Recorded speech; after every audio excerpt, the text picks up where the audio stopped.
Urgent! Azerbaijan has dropped a bombshell. Weapons will flow into Ukraine like a river. A sensational decree is already on the table. Ankara and Baku are finishing Putin off. Aliyev could throw an arsenal onto the front that would wipe the occupiers to dust. But that's not all. The FSB is in a panic. New high-profile arrest of an Azerbaijani. This blew up the network. Let's take everything in order. Hello everyone, this is Ukraine Today, Renata Aslanova, and the latest news. Determined Dick from Baku. An Azerbaijani publication reported that if Russia continues its attacks on Ukrainian energy infrastructure and facilities belonging to Azerbaijani companies, the country may lift its embargo on supplying weapons to Ukraine. And quite possibly, the country may have already secretly taken this step. Military expert Roman Svetan told Channel 24 that Azerbaijan may already be supplying weapons to Ukraine, but is not disclosing it. This may be happening right now since a lot of military equipment is coming to us through Turkey, but there is no confirmation that all of it is actually Turkish. Few people talk about this. We should thank Turkey and Erdogan. Quietly and consistently, we are receiving weapons, equipment, and ammunition from Turkey. The same goes for Azerbaijan.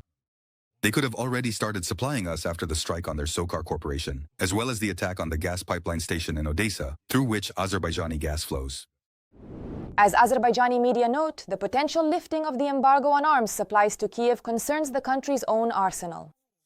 In other words, most likely, this is not about supplying products from the local defense industry. Baku possesses a significant amount of Soviet weapons and equipment, which the country inherited or purchased from Russia, Belarus, and Ukraine. For example, the country has two S-1 Gvozdika and two S-3 Akatsiya self-propelled artillery, which would be of interest to the Ukrainian military and could very likely be transferred. There are also two S-19 Emsta-S and two S-7 PN systems. But their transfer is somewhat more doubtful. The weaponry Azerbaijan could supply includes 122 and 152 mm ammunition mines and outdated equipment. Also, the first weapons that Baku might transfer could be towed artillery. And it seems that Russia has already started to retaliate. On September 8th, FSB officers reported the detention of an Azerbaijani citizen in connection with a case involving the preparation of a terrorist attack in the Stavropol region. According to their version, the suspect was allegedly preparing the attack on orders, quite unexpectedly, from Ukraine.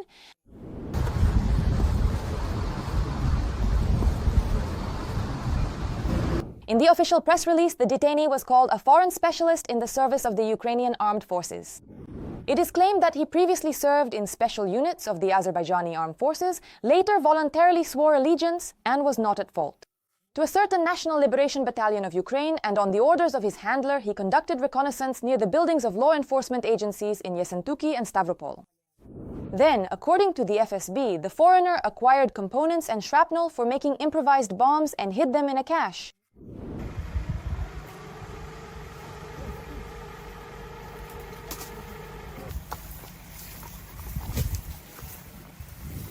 To support their version, law enforcement published a video showing the arrest, the interrogation of the suspect, and footage of an oath he allegedly gave to the Ukrainian unit.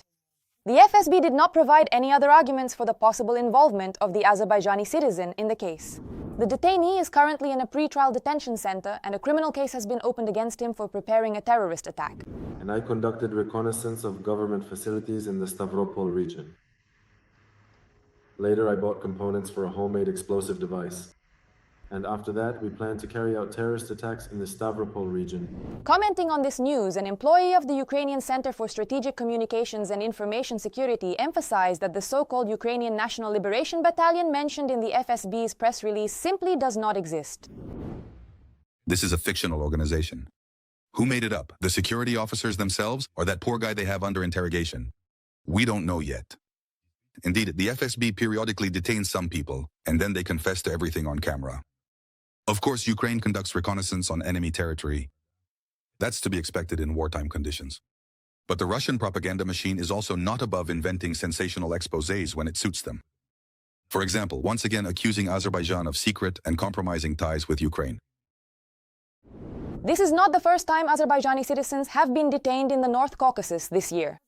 At the end of August in Dagestan, there were reports about the thwarting of an attempt to smuggle materials of an official nature across the border into neighboring Azerbaijan. Allegedly, this was also on orders from Ukraine. According to the FSB's version, the documents were obtained as a result of an attack on a person with access to secrets from the Russian military-industrial complex. After that, the detainee allegedly received an assignment from his brother, who is also said to be an SBU agent. He was supposed to retrieve papers and a mobile phone from a stash in the Kurgan region and then pass them on to Ukraine. According to footage from the operational video, the detainee is a truck driver. A criminal case was opened against him for aiding the enemy, which carries a sentence of up to 15 years in prison. The war in Ukraine has ended Russia's dominance in the Caucasus, and the expulsion of the Russian Federation from the countries of the Caucasus is only the first stage. President Aliyev makes it clear that Moscow no longer calls the shots for Baku. But supporting the Ukrainian armed forces with shells and weapons is a painful reality for the Kremlin. More details in the report. Azerbaijan may lift the embargo on arms supplies to Ukraine and send its Soviet-era equipment to the front. And the media has reported that Azerbaijan is launching mass production of artillery ammunition for Ukraine. Azerbaijan has accumulated quite a lot of weaponry, both from the Soviet era and from more recent purchases made as the country prepared to deoccupy its territory. To say that they have a huge amount of weaponry, especially compared to the scale of our front and the way we wage war, would not be accurate. But for Azerbaijan, these numbers are quite substantial and impressive. After the Russians shot down an Azerbaijani plane over Grozny and refused to admit responsibility for what they had done, Azerbaijan took up arms. President Aliyev publicly took Ukraine's side and called Russia an occupier. And I think this resonates with the aspirations of the Ukrainian people to never accept occupation. That is the main advice. That's what we did. I think that in Azerbaijan itself, people remember very well who brought war to their land. Formerly, yes, it was Armenia, the occupation of Nagorno-Karabakh, but it was the Russian Federation that provided complete military, political, and financial support. And moreover, who controlled the occupied Nagorno-Karabakh through so-called peacekeepers? We, the Russians. Every voice matters. Join our community, support independent journalism, and help us bring you the truth from Ukraine. Become a member of Ukraine today. Join us now. At the SCO forum in Beijing, Aliyev shook Putin's hand very coldly and demonstratively refused to communicate with him. This was an unprecedented act against our people. We are not responsible for the deterioration of relations. We respond constructively and lawfully, but we will never tolerate any signs or manifestations of aggression or disrespect towards us. In Russia, they did not lag behind either and began to brutally crack down on members of the Azerbaijani diaspora. The security forces even killed 2 people. Some of the victims had their ribs broken. There are those who suffered spinal and internal organ injuries. If Azerbaijan had not intervened, the number of victims could have been hundreds of times higher. In Baku, several journalists from a pro-Russian publication were arrested, directly accused of having ties to the FSB and Russian intelligence. They were said to have been conducting agent-based intelligence activities on Azerbaijani territory in the interests of the Russian Federation. So, in other words, this was a kind of asymmetric response. But the real blow below the belt was the signing of a peace agreement between Azerbaijan and Armenia in the United States. They completely ignored Russia as a permanent partner and mediator. Russia's influence in the Caucasus is fading away. Armenia and Azerbaijan commit to permanently cease hostilities, open up trade, establish transport links, diplomatic relations, and also to respect each other's sovereignty and territorial integrity. The Russian Federation feels its own weakness in its position. It feels that it basically cannot influence Aliyev or Azerbaijan in any way. And we see that it has started shelling gas infrastructure used by Azerbaijan already on the territory of Ukraine, in the Odessa region. Now Russia has started shelling Azerbaijani oil depots and gas distribution stations in Ukraine. So far, Azerbaijan has been providing Ukraine exclusively with humanitarian aid, but everything can change very quickly. At the moment, we have provided humanitarian and financial assistance totaling 40 million euros. And this assistance is ongoing. It is completely transparent and purely humanitarian in nature. We have implemented several social infrastructure projects in the city of Irpin and will continue to do so. You know that Ukrainian children regularly visit us as guests. We will do everything in our power to help. According to insider information, there could be several hundred units there, not grads but smirch systems, I think around 80 or so. In fact, such a reinforcement with equipment in a specific section of the front could significantly strengthen our positions. Plus, there are, let's say, hundreds of pieces of military equipment as well. Still Soviet-made, the same APCs, the same IFVs, which would also be absolutely useful for Ukraine. The Caucasus is heating up. Not only Baku, but Yerevan is also striking at Putin. A major event for Armenia. After 30 years of isolation, the country has made a move. What's happening at the border? What did Pashinyan say? What agreement has been signed? Details in the report. A major event for Armenia.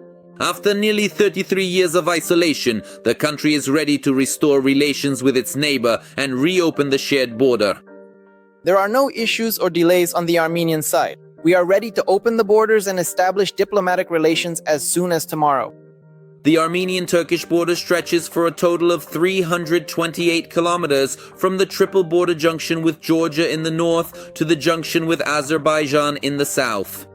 It has been closed since April 3, 1993, when Turkey unilaterally blocked the border, officially citing the occupation of Azerbaijani regions by Armenian forces as the reason. Back then, 3 decades ago, the Ankara government promised to open the border only on the condition that Armenia would stop seeking international recognition of the Armenian genocide by the Turks and withdraw its troops from the conflict zone in Nagorno-Karabakh. And now in 2025, the disagreements between the neighboring countries seem to have been resolved. Experts believe that this is Pashinyan's way of shifting the focus from territorial claims to attempts at building peaceful relations with neighboring countries. Armenia has only very recently taken a sharp new course toward reconciliation with its neighbors. It was only in August of this year that an official ceremony for signing a peace agreement with Azerbaijan took place at the White House. The document states that Baku and Yerevan renounce mutual territorial claims and also agree to stop using force against each other. And now, just a month later, Armenia is ready to let go of old grievances and start a new chapter in its history with neighboring Turkey by opening the land borders between the two countries. This is really something of an epilogue to the August 8th meeting that took place in Washington. Yes, indeed. This was a time when people in Armenia, Azerbaijan, and many other countries throughout the region began to seriously talk about the potential arrival of a comprehensive and lasting peace. And perhaps this development can be seen as a significant kind of encouragement for the nation of Armenia coming from its neighbor Turkey. Experts clarify that one should not confuse the intention to open the borders with the actual launch of local border checkpoints. Despite Armenia's clear desire to be friends with its neighbors again, Turkey will not be making the decision to reopen the border crossings alone.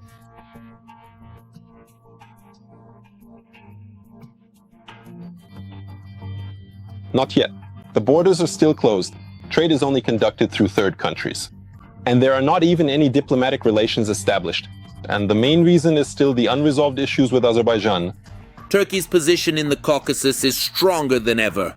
And analysts say that opening the borders with Armenia would only strengthen the local population's loyalty to Ankara.